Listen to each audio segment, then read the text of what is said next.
kembali lagi dengan saya di channel Babat Nusantara. Kali ini saya akan membawakan cerita tentang kerajaan-kerajaan Hindu-Buddha di Indonesia. Kerajaan Kutai. Letak kerajaan. Kerajaan Kutai berdiri pada abad ke-5 Masehi di lembah Sungai Mahakam, Kalimantan Timur. Nama Kutai diambil dari nama daerah tempat ditemukannya prasasti Kutai. Wujud prasastinya berupa 7 buah tugu batu besar yang disebut yupa. Ketujuh yupa ini merupakan sumber sejarah Kutai. Fungsi yupa sesungguhnya adalah tugu batu untuk menambatkan lembu kurban. Aksara yang dipahatkan pada yupa berhuruf Pallawa dan berbahasa Sanskerta. Prasasti tersebut dikeluarkan oleh penguasa Kutai bernama Mulawarman. Mulawarman adalah orang asli Indonesia. Kakeknya, Kudungga, masih menggunakan nama asli Indonesia. Sumber sejarah. Prasasti Kutai menyebutkan silsilah raja-raja Kutai dengan raja terbesarnya adalah Mulawarman. Bunyi prasasti tersebut yaitu sebagai berikut. Sang Maharaja Kudungga yang amat mulia mempunyai putra masyhur, Sang Aswawarman namanya, yang seperti Ansuman atau Dewa Matahari, menumbuhkan keluarga yang sangat mulia. Sang Aswawarman mempunyai putra 3, seperti api yang suci 3. Yang terkemuka dari ketiga putra ialah Sang Mulawarman, raja yang beradaban baik, kuat, dan kuasa. Sang Mulawarman telah mengadakan kenduri atau selamatan emas amat banyak. Untuk peringatan kenduri itulah tugu batu didirikan oleh para Brahmana. Kehidupan agama. Berdasarkan silsilahnya, dapat dipastikan bahwa Kudungga belum menganut Hindu dan masih mempertahankan budaya asli Indonesia. Adapun Aswawarman telah mulai mengenal Hindu dapat dilihat dari namanya. Ia dianggap sebagai Wamsakarta atau pendiri keluarga raja. Budaya Hindu ini diperoleh dari India. Pada zaman Aswawarman dikenal upacara pratyosma, yaitu upacara pencucian diri atau pemberian kasta yang diadakan setiap kali ada orang Indonesia masuk agama Hindu. Pentingnya pengaruh Brahmana di Kutai menunjukkan dominasi pengaruh agama Shiva yang tampak dalam upacara kurban. Kehidupan ekonomi dan sosial. Tidak banyak yang kita ketahui tentang kehidupan ekonomi masyarakat Kutai, namun dari banyaknya persembahan yang diberikan raja, dapat disimpulkan bahwa ekonomi negara Kutai cukup baik. Hal ini ditunjang letaknya di tepi sungai dan kemampuan dagang serta pelayaran. Kondisi sosial masyarakat Kutai pada abad ke-5 Masehi sudah teratur dan telah terbentuk sebuah kerajaan besar. Ini mengubah kebiasaan berorganisasi masyarakat pada saat itu yang semula bersifat kesukuan menjadi kerajaan. Artinya, kehidupan sosial masyarakat Kutai sudah berkembang dan dinamis. Yang kedua, Kerajaan Tarumanegara. Letak Kerajaan Tarumanegara. Berdasarkan catatan dalam berbagai prasasti, Kerajaan Tarumanegara berdiri di Jawa Barat pada akhir abad ke-5. Wilayah Tarumanegara meliputi hampir seluruh Jawa Barat, tepatnya dari sekitar Banten, Jakarta, sampai Cirebon. Sumber sejarah. Sumber-sumber sejarah yang membuktikan keberadaan Kerajaan Tarumanegara adalah sebagai berikut. Berita dari bangsa asing. Banyak berita dari bangsa asing yang mengungkap adanya Kerajaan Tarumanegara.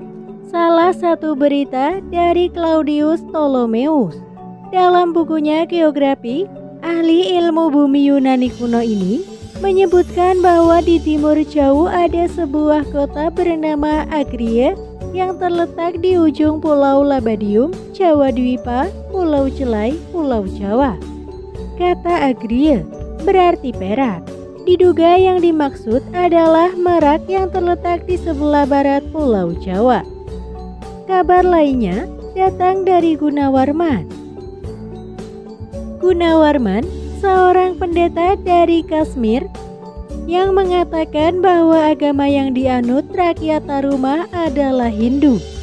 Berita dari Cina yang dibawa Fahsyan dalam perjalanannya kembali ke Cina dari India menyebutkan bahwa rakyat di Yepoti, Jawa atau Taruma, sebagian besar beragama Hindu, sebagian kecil beragama Buddha dan Kiters atau penyembah berhala. Adapun berita dari Sowi atau Cina menyebutkan bahwa pada tahun 528 dan 535 datang utusan dari Tolomo atau Taruma ke Cina. Berita dari prasasti. Ada 7 buah prasasti yang menjadi sumber sejarah keberadaan Tarumanegara. Prasasti Citarum, Ciampea Bogor, Prasasti Pasir Kaleangan, Prasasti Kebon Kopi, Prasasti Tugu, Prasasti Pasir Awi, Prasasti Muara Cianten, dan Prasasti Cidangyang atau Lebak. Isi Prasasti Tugu adalah terpanjang di antara semua peninggalan Purnawarman. Bunyinya, dahulu kali yang bernama Kali Candabraga atau Kali Bekasi digali oleh Maharaja yang mulia yang mempunyai lengan yang kencang dan kuat, yakni Raja Purnawarman. Setelah melewati istana Baginda yang masyhur, kali itu dialirkan ke laut. Kemudian di dalam tahun ke-22 dari tahta Baginda, Raja Purnawarman yang berkilau karena kepandaian dan kebijaksanaannya, serta menjadi panji segala raja, memerintahkan pula menggali kali yang indah serta jernih airnya. Kali Gomati namanya. Kali ini mengalir di tengah-tengah kediaman sang pendeta Nenekda sang Purnawarman. Pekerjaan ini dimulai pada hari yang baik, yakni pada tanggal 8 Paro Peteng bulan Palguna, dan diakhiri pada hari tanggal 13 Paro Terang bulan Caitra. Galian itu panjangnya 6.122 tumbak. Untuk itu, diadakan selamatan yang dilaksanakan oleh para Brahmana. Untuk selamatan itu, Raja Purnawarman mendarmakan 1.000 ekor sapi. Dari prasasti ini dapat diambil kesimpulan sebagai berikut. Purnawarman memperhatikan kemakmuran rakyatnya. Kerajaan Tarumanegara bersifat agraris dan sudah memiliki sistem irigasi. Masyarakatnya hidup teratur dengan gotong royong dan agama yang dianut adalah Hindu. Terbukti dari hewan yang digunakan untuk kurban adalah lembu. Runtuhnya Tarumanegara. Pada akhir abad ke-7, Tarumanegara tidak terdengar lagi kabar beritanya.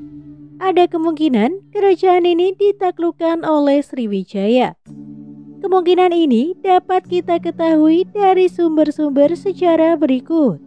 Dalam prasasti Kota Kapur disebutkan bahwa pada tahun 686 Sriwijaya menghukum bumi Jawa karena tidak taat kepada Sriwijaya. Sejak abad ke-7, kerajaan Cina tidak pernah menyebut lagi adanya utusan yang datang dari dan ke Tarumanegara. Yang ketiga, kerajaan Holing. Suatu berita dari Cina pada masa dinasti Tang menyebutkan bahwa di Jawa ada suatu kerajaan yang bernama Holing atau Kaling, tepatnya di daerah Jawa Tengah dekat Jepara sekarang. Kerajaan ini menghasilkan penyu, emas, perak, cula, gading, dan orang-orangnya pandai membuat minuman dari kelapa. Berita ini disampaikan oleh Yi Qing. Ia mengatakan bahwa pada tahun 664, pendeta Huining dan pembantunya Yungki pergi ke Holing untuk mempelajari agama Buddha. Ia juga menerjemahkan kitab suci agama Buddha dari bahasa Sanskerta ke bahasa Cina, dibantu pendeta Janabarda dari Holing. Kitab terjemahan Huining tersebut adalah bagian terakhir dari kitab Parinirvana yang mengisahkan tentang pembukaan jenazah Sang Buddha. Kerajaan Holing diperintah oleh seorang raja wanita yang bernama Ratu Sima sejak tahun 674.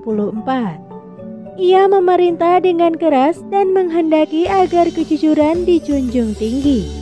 Bahkan putranya sendiri dihukum potong kaki karena dituduh mencuri. Kota kerajaan Holing dikelilingi pagar kayu. Ratunya hidup dalam istana yang bertingkat. Atapnya dibuat dari daun rumbia, singgasananya terbuat dari gading. Yang keempat, Kerajaan Kanjuruhan. Kerajaan Kanjuruhan merupakan kerajaan tertua di Jawa Timur. Berdiri sekitar tahun 760.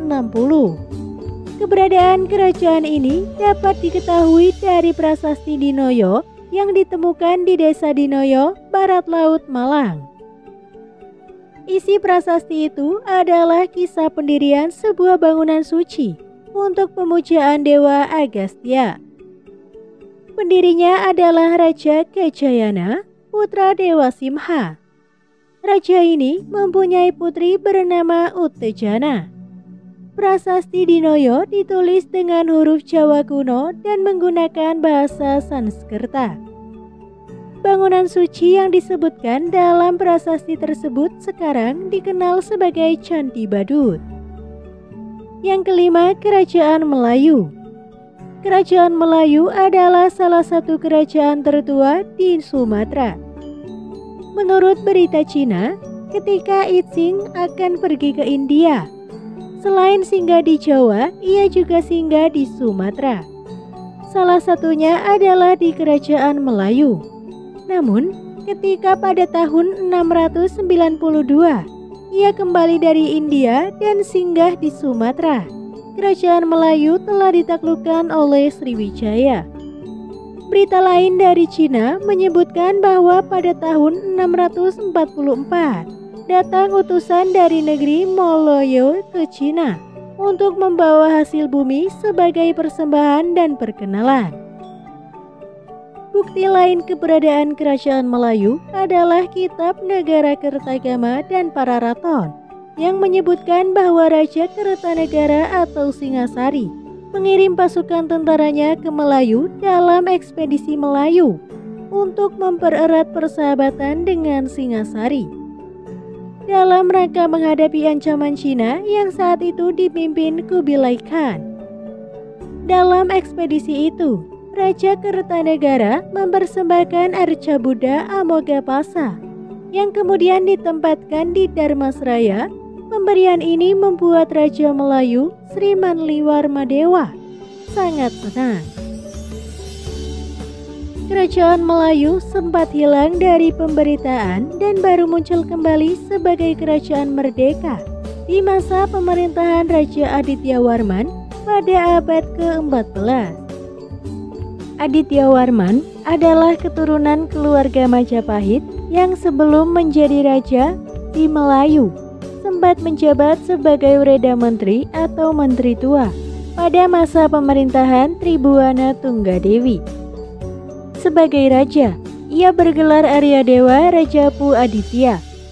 Pada masa pemerintahannya, kerajaan Melayu mencapai kejayaan. Kekuasaannya sampai di Pagaruyung, Sumatera Barat, dan ibu kotanya dipindahkan ke Minangkabau sekarang. Salah satu peninggalannya adalah Candi Muara Takus. Candi ini bercorak Buddha sebab Adityawarman adalah seorang penganut Buddha.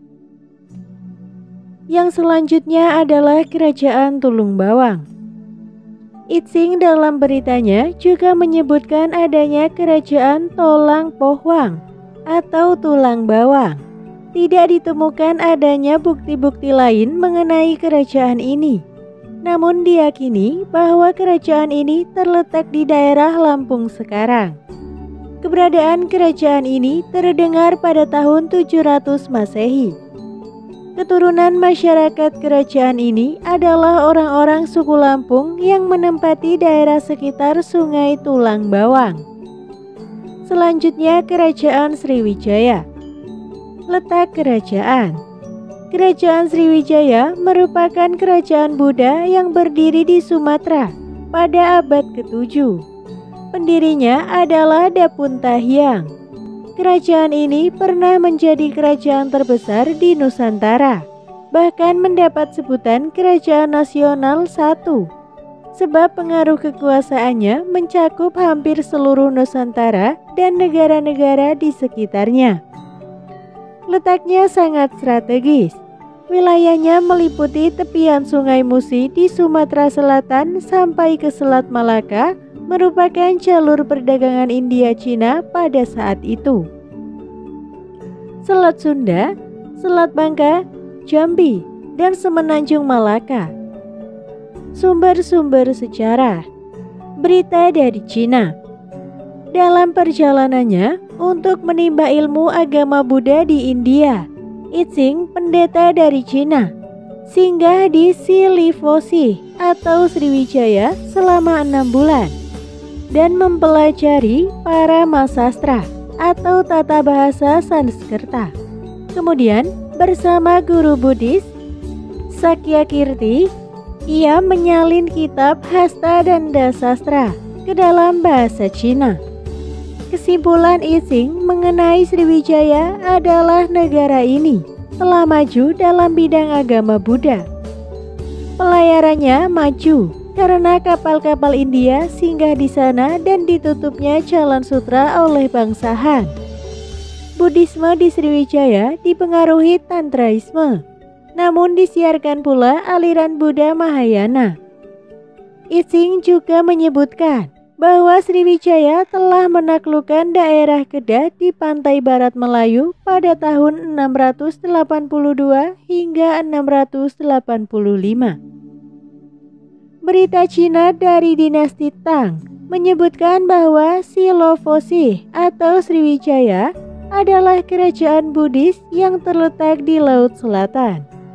Adapun berita sumber dari dinasti Sung menyebutkan bahwa utusan Cina sering datang ke Sanfosi. Diyakini bahwa yang disebut Sanfosi itu adalah Sriwijaya. Yang kedua, berita dari Arab. Berita Arab menyebutkan adanya negara Zabak atau Sriwijaya. Ibu Hardadah mengatakan bahwa Raja Zabak banyak menghasilkan emas. Setiap tahunnya, emas yang dihasilkan seberat 206 kg. Berita lain disebutkan oleh Al-Beruni. Ia mengatakan bahwa Zabak lebih dekat dengan Cina daripada India. Negara ini terletak di daerah yang disebut Swarnadwipa atau Pulau Emas, karena banyak yang menghasilkan emas. Yang ketiga, berita dari India. Prasasti Leiden besar yang ditemukan oleh raja-raja dari dinasti Chola menyebutkan adanya pemberian tanah Anai Mangalam kepada biara di Nakipatma. Biara tersebut dibuat oleh Marawijaya Tunggawarman, keturunan keluarga Shailendra yang berkuasa di Sriwijaya dan Kataka. Prasasti Nalanda menyebutkan bahwa Raja Dewa Paladewa dari Nalanda, India telah membebaskan 5 buah desa dari pajak. Sebagai imbalannya, kelima desa itu wajib membiayai para mahasiswa dari kerajaan Sriwijaya yang menuntut ilmu di kerajaan Nalanda. Hal ini merupakan wujud penghargaan sebab Raja Sriwijaya saat itu, yaitu Balaputra Dewa, mendirikan wihara di Nalanda. Selain itu, prasasti Nalanda juga menyebutkan bahwa Raja Balaputra Dewa sebagai raja terakhir dinasti Shailendra yang terusir dari Jawa meminta kepada Raja Nalanda untuk mengakui hak-haknya atas dinasti Shailendra. Yang keempat, berita dari dalam negeri. Sumber-sumber sejarah dalam negeri mengenai Sriwijaya adalah prasasti-prasasti berhuruf Pallawa dan berbahasa Melayu kuno. Prasasti Kedukan Bukit berangkat tahun 605 Saka atau 683 Masehi ditemukan di tepi Sungai Tatang dekat Palembang. Prasasti Talang Tuo berangkat tahun 606 Saka atau 684 Masehi ditemukan di sebelah barat Palembang.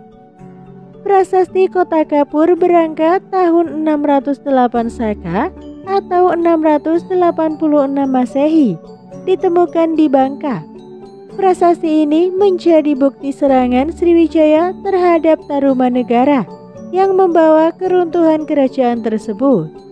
Terlihat dari bunyi menghukum bumi Jawa yang tidak tunduk kepada Sriwijaya. Prasasti Karangberahi berangkat tahun 608 Saka atau 686 Masehi. Isi prasasti ini memperjelas bahwa secara politik Sriwijaya bukanlah negara kecil, melainkan memiliki wilayah yang luas dan kekuasaannya yang besar. Prasasti ini juga memuat penaklukan Jambi. Prasasti Telaga Batu tidak berangkat tahun. Prasasti ini menyebutkan bahwa negara Sriwijaya berbentuk kesatuan dan menegaskan kedudukan putra-putra raja, yaitu Yuwaraja atau putra mahkota, Pratiyuwaraja putra mahkota kedua, dan Raja Kumara tidak berhak menjadi raja. Prasasti Ligor berangkat tahun 697 Saka atau 775 Masehi ditemukan di tanah Gentingkra. Prasasti ini memuat kisah penaklukan Pulau Bangka dan tanah Gentingkra atau Melayu oleh Sriwijaya. Yang terakhir prasasti Palas Pasemah tidak berangkat tahun, ditemukan di Lampung, berisi penaklukan Sriwijaya terhadap kerajaan Tulang Bawang pada abad ke-7. Dari sumber-sumber sejarah tersebut dapat disimpulkan sebagai berikut. Pertama, pendiri kerajaan Sriwijaya adalah Dapuntah Hyang Sri Jayanegara yang berkedudukan di Minang Tuan. Kedua, Raja Dapuntah Hyang berusaha memperluas wilayah kekuasaannya dengan menaklukkan wilayah di sekitar Jambi.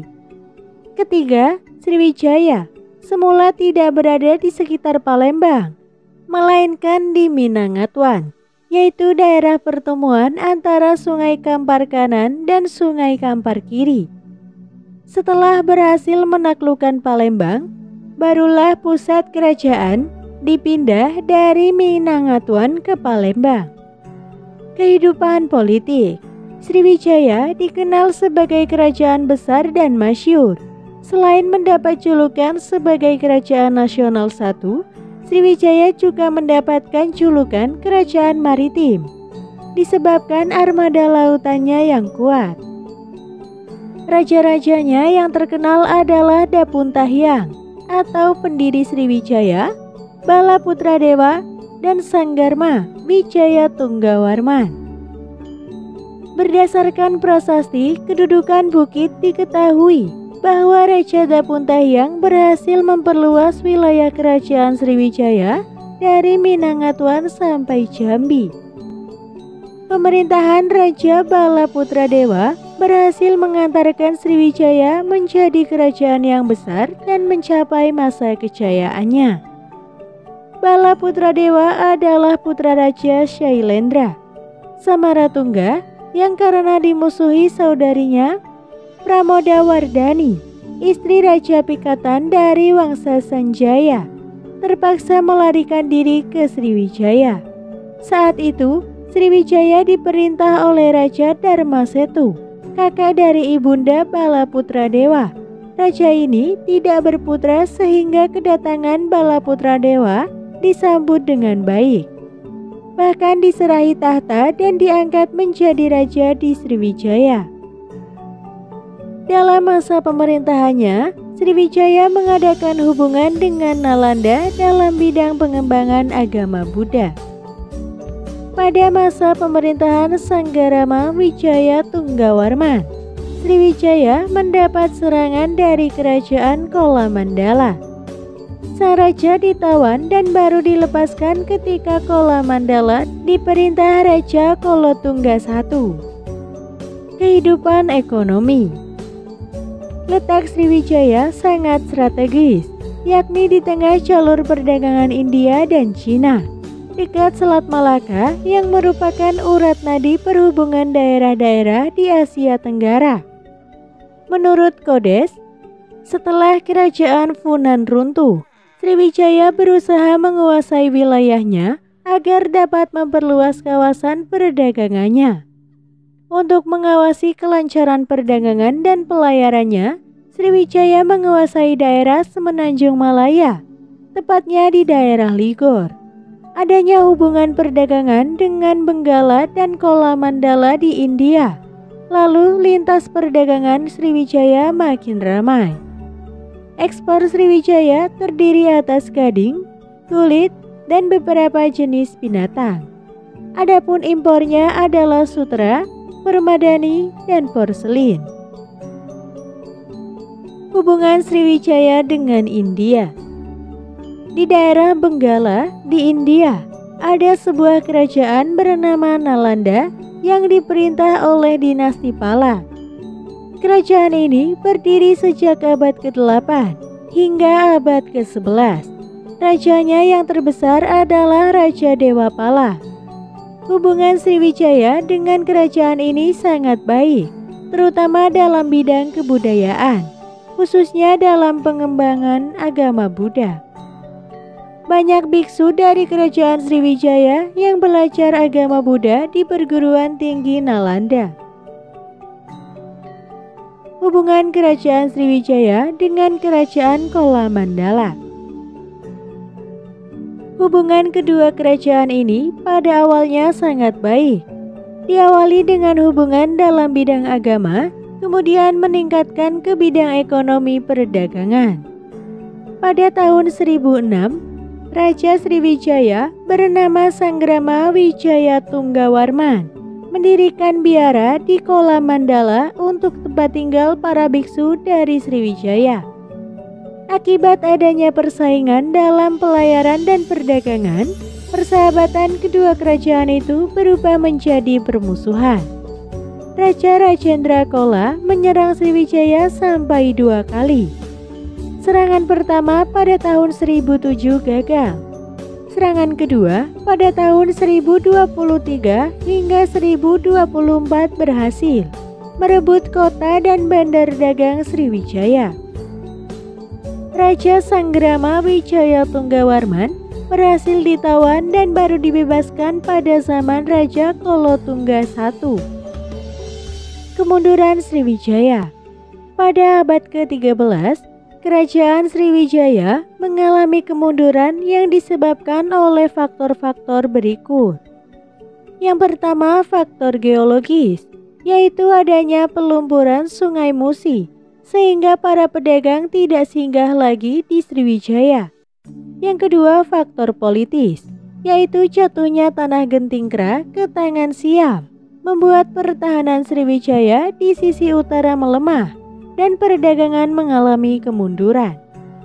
Di sisi timur, kerajaan ini terdesak oleh kerajaan Singasari yang dipimpin Kertanegara. Akibat dari serangan ini, Melayu, Kalimantan, dan Pahang lepas dari tangan Sriwijaya. Desakan lain datang dari kerajaan Kolamandala, dan Sriwijaya akhirnya benar-benar hancur karena diserang Majapahit. Yang ketiga, faktor ekonomi, yaitu menurunnya pendapatan Sriwijaya akibat lepasnya daerah-daerah strategis untuk perdagangan ke tangan kerajaan-kerajaan lain. Selanjutnya, Kerajaan Mataram kuno. Berdirinya Kerajaan Mataram kuno. Pada abad ke-8, pedalaman Jawa Tengah berdiri Kerajaan Mataram Hindu. Pendirinya adalah Raja Sanjaya. Munculnya kerajaan Mataram diterangkan dalam cerita Parahyangan. Kisahnya adalah dahulu kala ada sebuah kerajaan di Jawa Barat bernama Galuh. Rajanya bernama Sena atau Sana. Suatu ketika, ia diserang oleh saudaranya yang menghendaki tahta. Raja Sana meninggal dalam peristiwa tersebut, sementara saudara perempuannya, Sanaha, bersama keluarga raja yang lainnya berhasil melarikan diri ke lereng Gunung Merapi. Anak Sanaha, Sanjaya, di kemudian hari mendirikan kerajaan Mataram dengan ibu kota Medangri Pohitu, tepatnya pada tahun 717 Masehi. Bukti-bukti sejarah. Bukti lain mengenai keberadaan kerajaan Mataram Hindu atau sering juga disebut Mataram kuno adalah prasasti Canggal yang dikeluarkan oleh Sanjaya. Prasasti ini berangkat tahun Cruti Indriya Rasa atau 654 Saka. 1 Saka sama dengan 78 Masehi. Berarti 654 Saka sama dengan 732 Masehi. Hurufnya Pallawa, bahasanya Sanskerta, dan letaknya di Gunung Wukir, sebelah selatan Muntilan. Isinya adalah pada tahun tersebut, Sanjaya mendirikan lingga di Bukit Sitirangga untuk keselamatan rakyatnya dan pemujaannya terhadap Shiva, Brahma, dan Wisnu di daerah suci Kunjara Kunja. Menurut para ahli sejarah, yang dimaksud Bukit Sitirangga adalah Gunung Wukir dan yang dimaksud Kunjara Kunja adalah Sleman, yang berarti Kunjara gajah, Leman, Kunja, hutan. Lingga adalah simbol yang menggambarkan kekuasaan, kekuatan, pemerintahan, laki-laki, dan Dewa Shiva. Pemerintahan Wangsa Sanjaya. Sebagai raja-raja Wangsa Sanjaya, seperti dimuat dalam prasasti Mantiasi atau Kedu, sebagai berikut. Yang pertama, Rakai Mataram Sang Ratu Sanjaya, 717 hingga 746 Masehi. Raja ini adalah pendiri kerajaan Mataram sekaligus pendiri Wangsa Sanjaya. Setelah wafat, ia digantikan oleh Rakai Panangkaran. Yang kedua, Sri Maharaja Rakai Panangkaran, 746 hingga 784 Masehi. Dalam prasasti Kalasan 778 Masehi, diceritakan bahwa Rakai Panangkaran yang dipersamakan dengan Panamkaran Pancaparna mendirikan Candi Kalasan untuk memuja Dewi Tara, istri Bodhisattva Gautama, dan Candi Sari untuk dijadikan wihara bagi umat Buddha atas permintaan Raja Wisnu dari dinasti Shailendra. Ini menunjukkan bahwa pada masa pemerintahan raja ini, datanglah dinasti Shailendra dipimpin rajanya Banu, yang kemudian digantikan Wisnu dan menyerang Wangsa Sanjaya hingga melarikan diri ke Dieng, Wonosobo. Selain itu, Raja Panangkaran juga dipaksa mengubah kepercayaannya dari Hindu ke Buddha.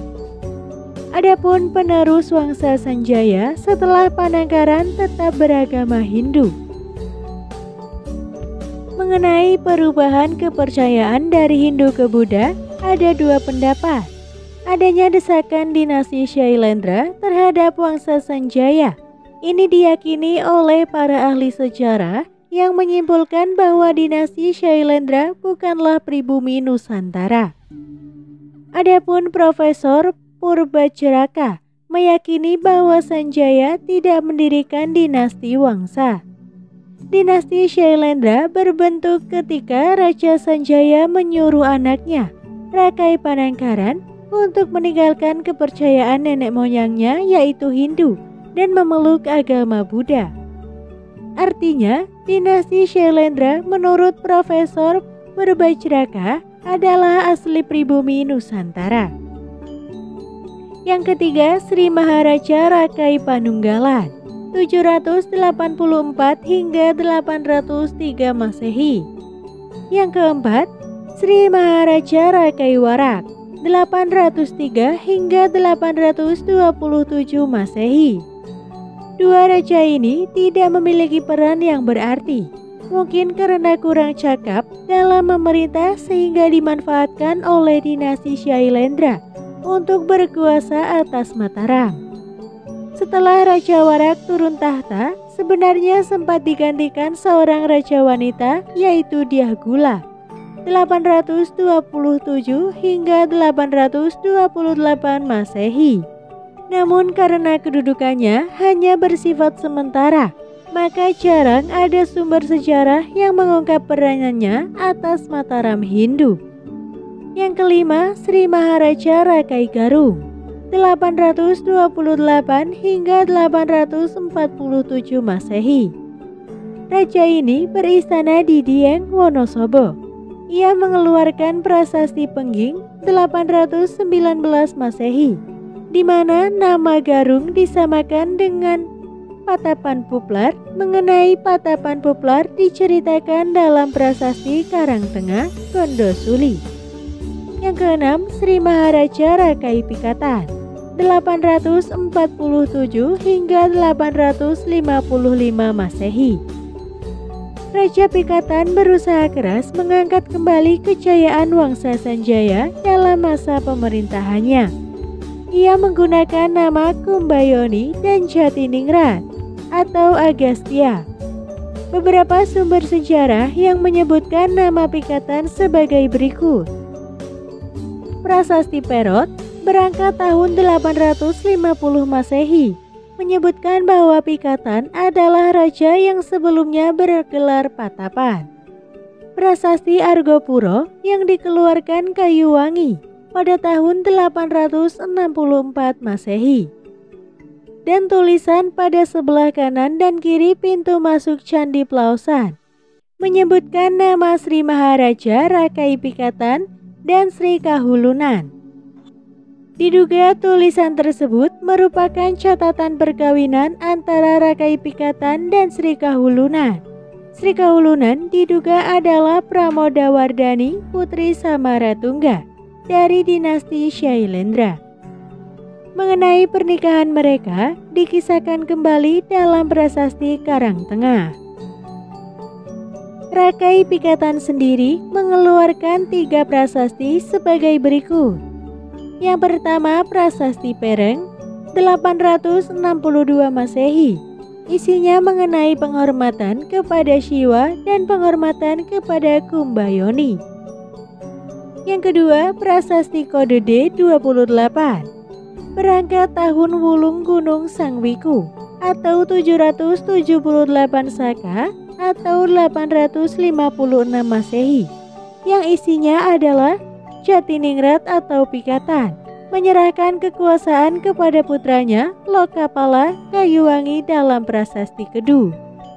Yang kedua, Pikatan mendirikan bangunan Shiwalaya, Candi Shiwa, yang dimaksud adalah Candi Prambanan.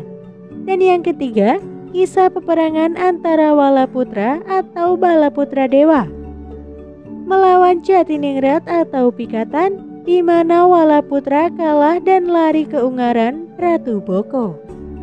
Yang ketiga, Prasasti Ratu Boko berisi kisah pendirian 3 lingga sebagai tanda kemenangan. Ketiga lingga yang dimaksud adalah Kertivasa Lingga, Siwa sebagai petapa berpakaian kulit harimau. Triambaka Lingga, Siwa menghancurkan benteng Tripura yang dibuat raksasa.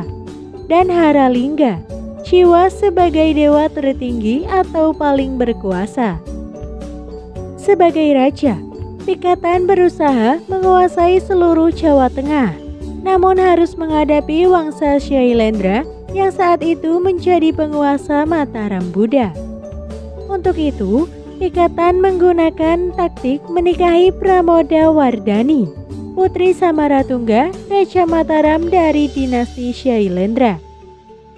Pernikahan ini memicu peperangan dengan Balaputra Dewa yang merasa berhak atas tahta Mataram sebagai putra Samaratungga. Balaputra Dewa kalah dan Rakai Pikatan menyatukan kembali kekuasaan Mataram di Jawa Tengah. Yang ketujuh, Sri Maharaja Kayuwangi 855 hingga 885 Masehi. Nama lain Sri Maharaja Kayuwangi adalah Lokapala. Ia mengeluarkan antara lain 3 prasasti sebagai berikut. Yang pertama, Prasasti Ngabean 879 Masehi, ditemukan di dekat Magelang. Prasasti ini terbuat dari tembaga. Yang kedua, Prasasti Surabaya, menyebutkan gelar Sajano Sawatungga untuk Kayuwangi. Yang ketiga, Prasasti Argopuro 863 Masehi, menyebutkan Rakai Pikatan Pumanuku berdampingan dengan nama Kayuwangi. Dalam pemerintahannya, Kayuwangi dibantu oleh Dewan Penasehat merangkap staf pelaksana yang terdiri atas 5 orang pati. Dewan Penasehat ini diketuai oleh seorang Mahapati. Yang kedelapan, Sri Maharaja Watuhumalang 894 hingga 898 Masehi. Masa pemerintahan Kayuwangi dan penerus-penerusnya sampai masa pemerintahan Dyah Balitung dipenuhi peperangan perebutan kekuasaan. Itulah sebabnya setelah Kayuwangi turun tahta, penggantinya tidak ada yang bertahan lama. Di antara raja-raja yang memerintah antara masa Kayuwangi dan Dyah Balitung yang tercatat dalam Prasasti Kedu adalah Sri Maharaja Watuhumalang. Raja-raja sebelumnya yaitu Dyah Taguras 885 Masehi, Dyah Derendra 885 hingga 887 Masehi, dan Rakai Gurunwangi 887 Masehi tidak tercatat dalam prasasti tersebut. Mungkin karena masa pemerintahannya terlalu singkat atau karena Balitung sendiri tidak mau mengakui kekuasaan mereka. Yang kesembilan, Sri Maharaja Watukudara Dyah Balitung 898 hingga 913 Masehi. Raja ini dikenal sebagai Raja Mataram yang terbesar. Ialah yang berhasil mempersatukan kembali Mataram dan memperluas kekuasaan dari Jawa Tengah sampai ke Jawa Timur. Dyah Balitung menggunakan beberapa nama. Balitung Utunggadewa tercantum dalam Prasasti Penampihan. Rakai Watukura Dyah Balitung tercantum dalam Kitab Negara Kertagama. Darmodaya Mahacambu tercantum dalam Prasasti Kedu, dan yang terakhir Rakai Galuh atau Rakai Halu tercantum dalam Prasasti Surabaya. Prasasti-prasasti yang penting dari Balitung sebagai berikut. Prasasti Penampihan di Kediri 898 Masehi, Prasasti Wonogiri 903 Masehi, Prasasti Mandiasih di Kedu 907 Masehi, dan yang terakhir Prasasti Ceduk di Surabaya 910 Masehi. Sebenarnya Balitung bukan pewaris tahta Kerajaan Mataram. Ia dapat naik tahta karena kegagah beraniannya dan karena perkawinannya dengan putri Raja Mataram. Selama masa pemerintahannya, Balitung sangat memperhatikan kesejahteraan rakyat, terutama dalam hal mata pencaharian, yaitu bercocok tanam, sehingga rakyat sangat menghormatinya. 3 jabatan penting yang berlaku pada masa pemerintahan Balitung adalah Rakrian I Hino, pejabat tertinggi di bawah raja, Rakrian I Halu, dan Rakrian I Sirikan. Ketiga jabatan itu merupakan Tritunggal dan terus dipakai hingga zaman Kerajaan Majapahit.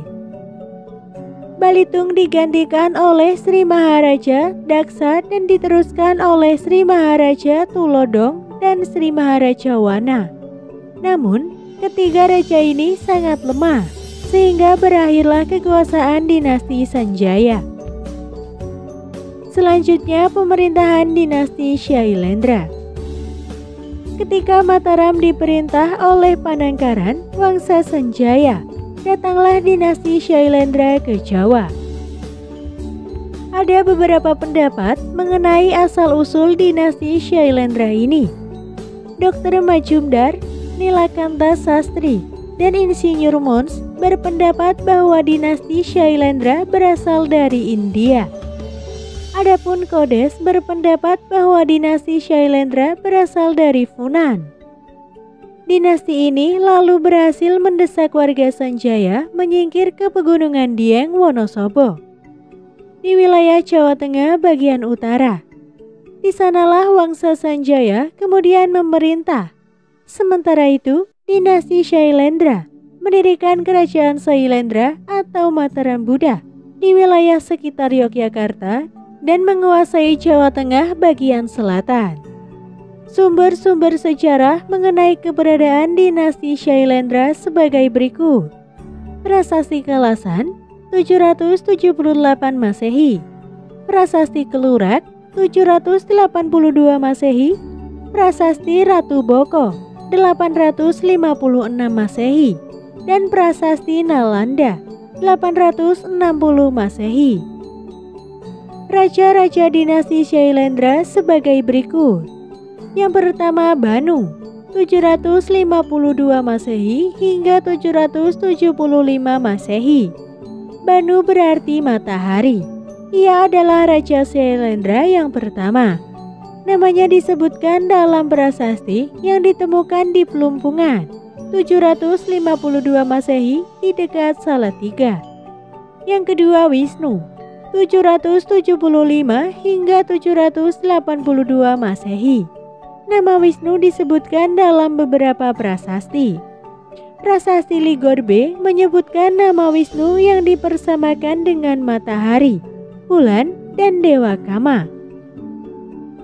Disebutkan pula gelar yang diberikan kepada Wisnu yaitu Shailendra Vanampasa Prabu Nigadatta, Sri Maharaja, artinya pembunuh musuh yang gagah berani. Yang kedua Prasasti Kalasan 778 Masehi menyebutkan desakan dinasti Shailendra terhadap Penangkaran.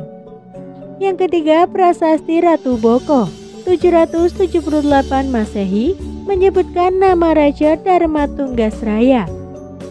Yang ketiga Indra 782 Masehi hingga 812 Masehi. Raja Indra mengeluarkan Prasasti Kelura yang menyebutkan pendirian patung Bodhisatwa Manjusri yang mencakup Triratna, Candi Lumbung, Parjadatu, Candi Sewu, dan Trimurti atau Candi Roro Jonggrang. Setelah wafat, Raja Indra dimakamkan di Candi Pawon. Nama lain candi ini adalah Candi Prajanala atau Raja Nala. Prajanala artinya petir yang menjadi senjata Dewa Indra. Yang keempat Samaratungga 812 hingga 832 Masehi. Raja ini adalah raja terakhir keturunan Shailendra yang memerintah di Mataram. Ia mengeluarkan Prasasti Karangtengah yang berangkat tahun Rasa Segara Kertidasa atau 746 Saka atau 824 Masehi. Dalam prasasti tersebut disebutkan nama Samaratungga dan putrinya Pramodawardhani.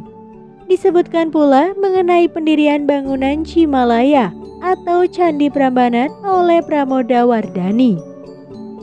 Nama Samaratungga juga disebutkan dalam prasasti Nalanda yang menceritakan pendirian biara di Nalanda pada masa pemerintahan Raja Dewa Paladewa, Kerajaan Pala di India. Pada masa pemerintahannya, Samaratungga membangun Candi Borobudur yang merupakan candi besar agama Buddha. Samaratungga kemudian digantikan oleh Rakai Pikatan, suami Pramodawardhani yang berasal dari Wangsa Sanjaya. kembalilah kekuasaan Wangsa Sanjaya atas Mataram kuno sepenuhnya. Kehidupan ekonomi. Kerajaan Mataram kuno merupakan negara agraris yang bersifat tertutup. Akibatnya, kerajaan ini sulit berkembang secara ekonomi, terutama karena segi perdagangan dan pelayaran sangat kering. Kejayaan baru diperoleh pada masa pemerintahan Balitung. Ia membangun pusat perdagangan seperti disebutkan dalam Prasasti Purworejo. Dalam Prasasti Wonogiri, diterangkan bahwa desa-desa yang terletak di kiri kanan Sungai Bengawan Solo dibebaskan dari pajak dengan syarat penduduk desa tersebut harus menjamin kelancaran hubungan lalu lintas melalui sungai. Kehidupan kebudayaan. Ketika Wangsa Sanjaya menyingkir ke Pegunungan Dieng sejak masa penangkaran hingga Rakai Pikatan, banyak didirikan candi yang kini dikenal sebagai Kompleks Candi Dieng. Kompleks candi ini antara lain terdiri atas Candi Bimo, Puntadewa, Arjuna, dan Nakula. Adapun di Jawa Tengah, bagian selatan ditemukan Candi Prambanan, Sambisari, Ratu Boko, dan Gedung Songo sebagai hasil budaya Mataram kuno. Demikianlah cerita yang dapat saya sampaikan. Kurang lebihnya mohon maaf. Tetap dukung channel kami dengan cara klik like, komen, dan subscribe.